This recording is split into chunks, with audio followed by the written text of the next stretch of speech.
Halo everyone, kami di sini akan membuat video tentang diskusi grammar dan percakapan tugas 4. Sebelum memulai video, kita akan memulai perkenalan dulu.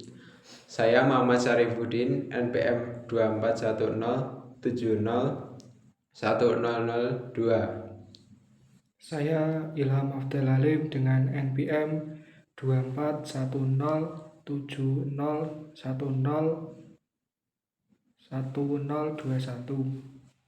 Dan saya Muhammad Nurul Husain dengan NPM 2410701009. Di sini kita akan membahas tentang kalimat yang membahas tentang percakapan Christine dan Rian.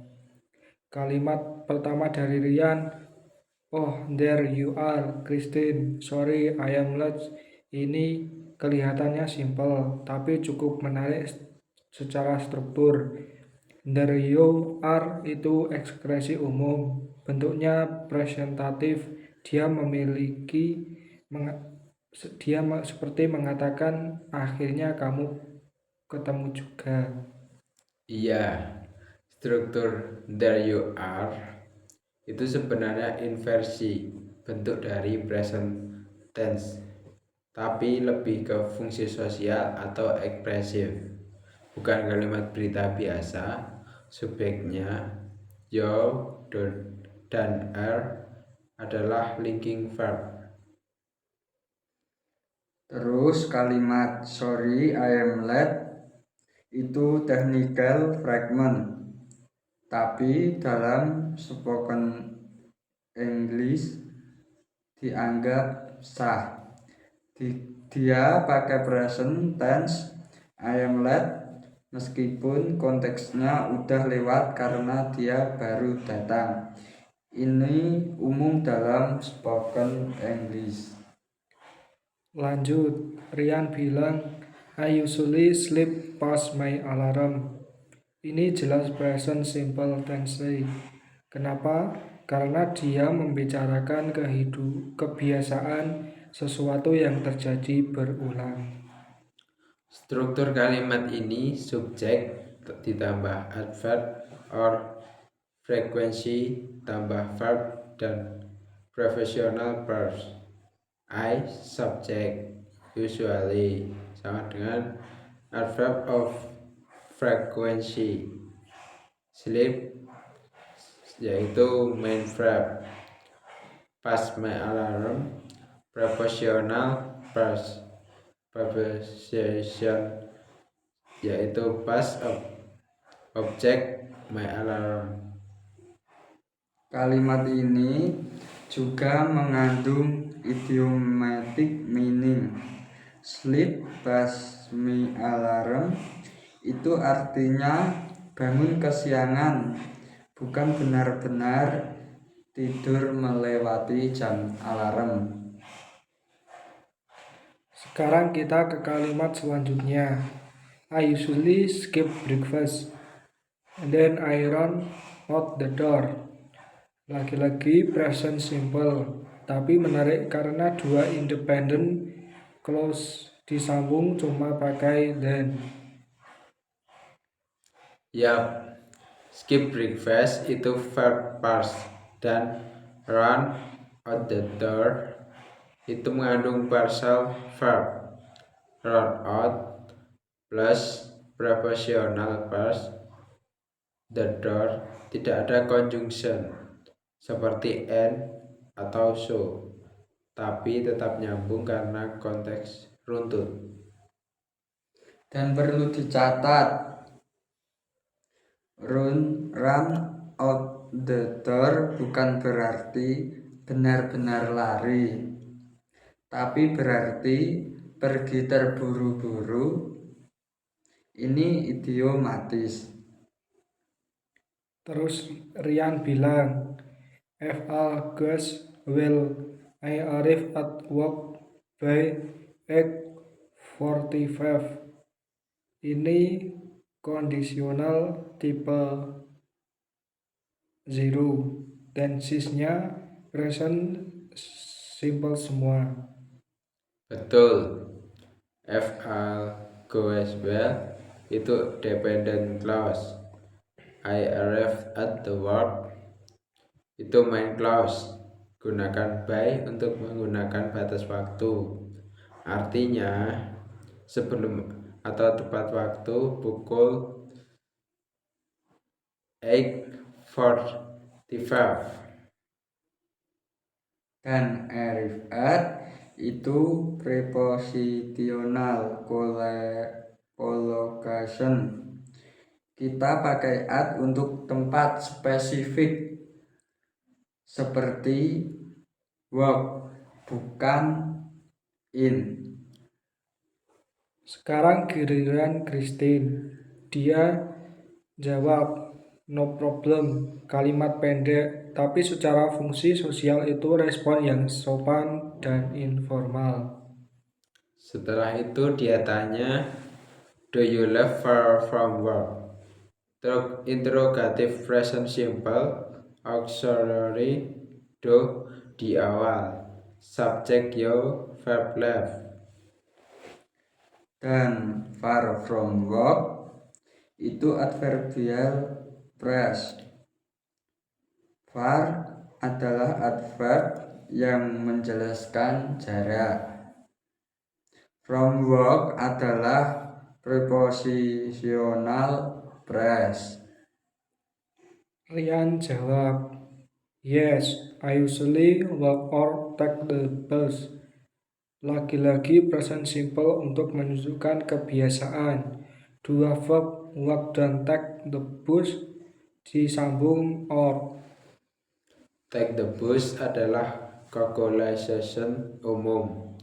Kalau kita uraikan, I subject, usually a verb, walk verb, take verb, the bus non-pers object.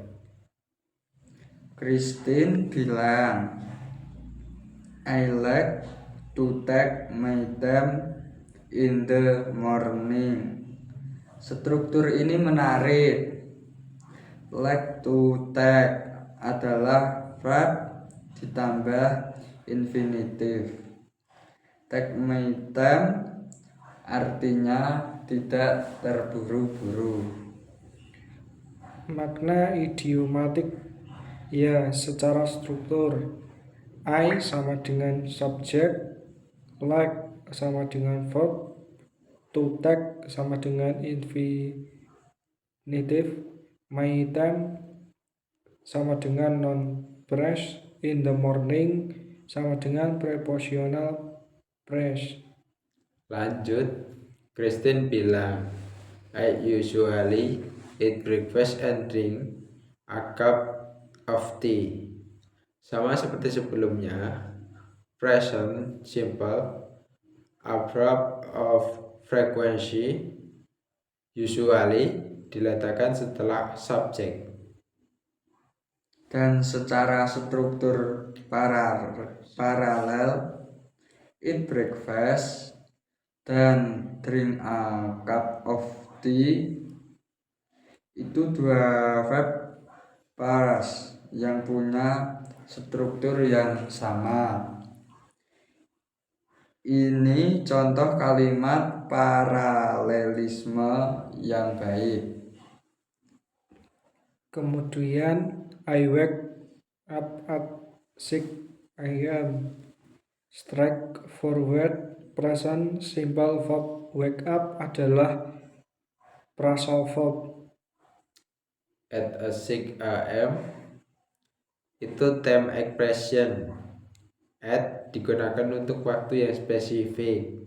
Jadi bukan in 6 a.m. Ya, itu salah.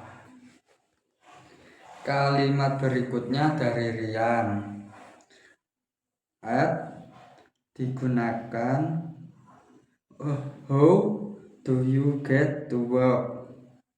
Interrogatif struktur. Do adalah auxiliary untuk present simple. Get to adalah collocation dengan makna pergi ke. Lalu Christine bilang, "It takes about 45 minutes to get to work." Subjek, it di sini domain subjek. Yang penting sebenarnya adalah aktivitas. To get to work. Take di sini bukan artinya ambil, tapi lebih ke makna waktu yang dibutuhkan. Struktur. It dummy subject. Text verb. About 5 minutes object duration. To get to work infinitive verse sebagai pelengkap. Balik ke Rian. Sometimes I even have time to grab a coffee. Kalimat ini menarik karena menunjukkan 3 hal sekaligus. Adverb of frequency, sometimes, adverb even, dan infinitive phrase to grab a coffee. Ivan di sini memberi penekanan susunan kata seperti ini umum dalam spoken English. Adverb masuk di tengah kalimat. Have time to grab a coffee. Verb plus ditambah infinitive, jadi bukan berarti punya waktu dan ngopi. Itu dua hal yang terpisah, tapi satu kesatuan. Christine lalu bilang, that sounds hectic. Sounds adalah leading verb dan hectic adalah adjektif. Ini menunjukkan bahwa dia menilai situasi Rian sebagai sibuk. Kemudian Rian jawab, "It is but I am used to it." Ini penting. Be used to ditambah noun atau pronoun artinya sudah terbiasa. Berbeda dengan used to yang menunjukkan kebiasaan di masa lalu. Used to bisa membingungkan, tapi di sini karena ada im, jelas dia bicara tentang adaptasi terhadap kebiasaan yang sekarang. Kalimat terakhir, will, maybe, I'll try going to bed earlier. Like you said, and future tense dengan will, I'll try. Lalu, going to bed itu gerund phrase. Try going artinya coba melakukan, bukan coba berusaha, bukan cuma berusaha. Like you said adalah clause informal. Like di sini fungsinya sebagai conjunction, bukan preposition. Dalam spoken English ini sangat wajar. So, satu dialog ini aja bisa kasih kita materi grammar yang sangat padat.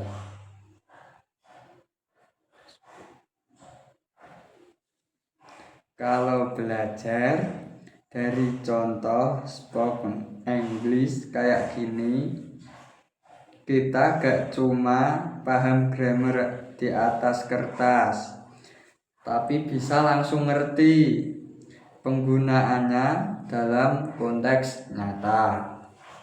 Sepakat. Makanya penting banget bedah dialog real kayak gini. Bukan cuma teori, tapi konteks, makna, dan flow-nya juga dapat. Kita masuk ke dialog kedua. Dimulai dari can I help you anything. Struktur pertanyaan formal dan sopan, modal can digunakan untuk menawarkan bantuan. Strukturnya modal can, subjek I, verb help, objek you, prepositional phrase which and sting.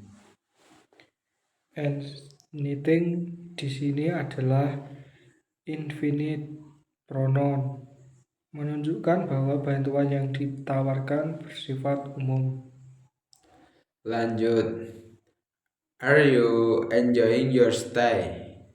Pakai present continue untuk menunjukkan aktivitas yang sedang berlangsung.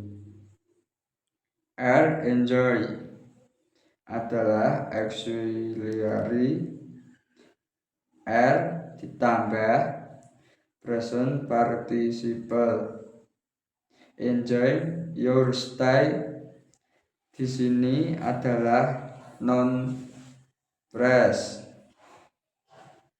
Jadi bentuk kalimatnya adalah subject you, verb are enjoying, object your stay. Berikutnya, be happy to recommended a restaurant. Itu singkatan dari I would. Ini bentuk yang sopan, lebih halus daripada I can. To recommend a restaurant adalah infinitive phrase. Struktur lengkapnya subjek I, modal word, verb be, adjective happy, infinitive to recommend a restaurant. Kemudian ada kalimat do you need any help with you looking? Ini bentuk pertanyaan biasa dengan auxiliary do. Any help adalah non-phrase dan with your luck adalah prepositional phrase. Struktur part of speech-nya do sama dengan auxiliary verb, you sama dengan subjek, need sama dengan verb, and help sama dengan noun phrase, with your luggage sama dengan prepositional phrase. Dan terakhir, my wife and I are having a great time. Ini present continuous, juga bentuk are having, tapi artinya bukan memiliki, melainkan menikmati. My wife and I sebagai kampen subjek tetap dianggap plural. Jadi pakai a great time adalah non-phrase. Great di sini adalah adjective. Having a great time adalah ekspresi umum untuk menyatakan seorang yang sedang menikmati suatu momen.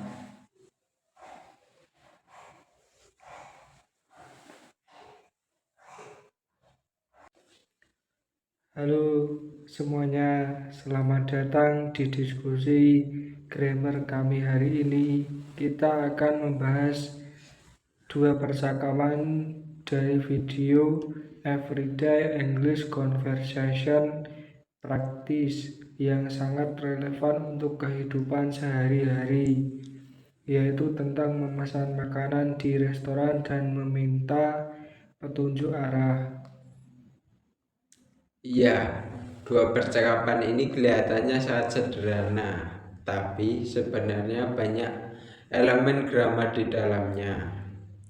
Mulai dari struktur kalimat dasar, penggunaan tenses, sampai part of speech-nya. Jadi kita akan bahas semua secara detail. Dan seperti biasa, kita akan diskusi santai tapi tetap mendalam. Jadi walaupun kelihatannya ringan, kita akan bedah kalimat-kalimatnya secara struktural dan fungsional. Oke, kita akan mulai percakapan yang pertama dulu ya, yaitu ordering food at a restaurant. Salah satu kalimat yang muncul di awal percakapan adalah I would like to order a cheeseburger. Nah, ini bentuk kalimat yang sopan banget untuk menyampaikan permintaan. Kita tahu kalau I want to order terdengar lebih langsung, sementara would like to itu lebih sopan dan lebih umum, digunakan di situasi formal seperti restoran. Dari segi struktur, kalimat ini punya pola yang cukup jelas. Subjeknya I, lalu ada modal what, kemudian main verbnya like, diikuti oleh infinitive to order, dan terakhir objeknya adalah I cheeseburger. Jadi kalimat ini tergolong kalimat deklaratif yang sederhana tapi lengkap.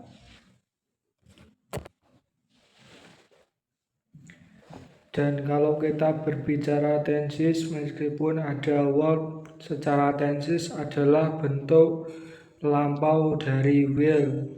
Di konteks ini dia menggunakan sebagai modal untuk menunjukkan permintaan yang sopan di masa sekarang. Jadi secara fungsi ini masih masuk ke dalam konteks person.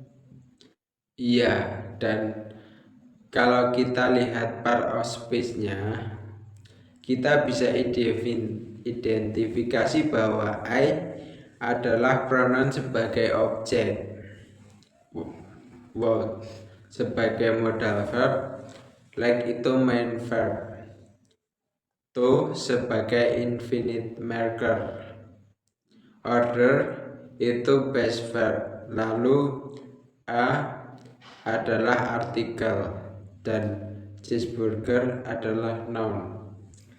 Menarik juga karena kalimat yang singkat seperti ini mengandung berbagai jenis kata yang sangat penting dalam grammar. Ini menunjukkan bahwa meskipun kalimatnya sederhana, struktur dan elemennya kompleks dan sangat kaya untuk dipelajari. Sekarang kita masuk ke kalimat berikutnya dalam percakapan yang sama, yaitu can I get a glass of water? Ini bentuk pertanyaan yang cukup sering kita dengar. Pertanyaan ini menggunakan modal can. Jadi struktur dasarnya adalah modal diikuti subjek lalu main verb. Can sebagai modal I sebagai subjek, get sebagai kata kerja utama, dan a glass of water sebagai objeknya. Di sini kita bisa lihat ini adalah kalimat interrogatif atau kalimat tanya.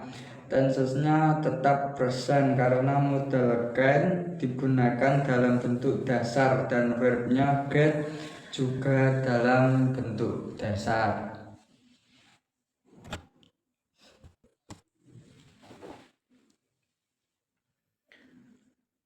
Dan untuk past of speech kita bisa lihat bahwa can adalah modal verb, I adalah subjek pronoun, get adalah verb, a adalah artikel, glass it noun, of sebagai preposition of water sebagai preposition dan water adalah noun juga.